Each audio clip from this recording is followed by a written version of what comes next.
Above तुमको पढ़ाई करने आती है? एप्पल चढ़ जाएगा तुम। अच्छी अच्छी अच्छी एप्पल चढ़ जाएगा। अच्छा बाबू, ए फॉर एप क्या होता है? ए फॉर क्या होता है बोलो ना।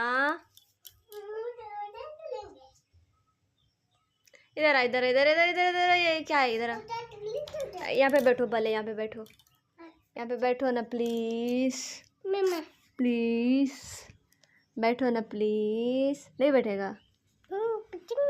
हाँ बैठो ना, तो फिर नहीं तो हम गुस्सा हो जाएंगे। बैठो ना, बैठ गए ना।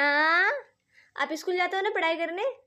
आप स्कूल जाते हो ना पढ़ाई करने? क्या क्या पढ़ते हो? A for B for C for D for E for F for G for. हाँ हाँ पता है। जी फॉर क्या होता है? G for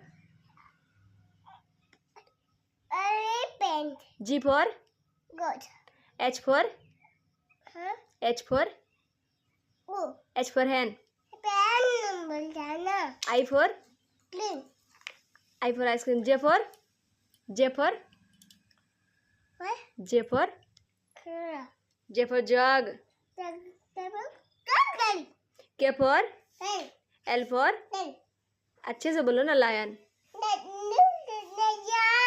M for N for O for P for पागल नहीं, पी फॉर पैरट।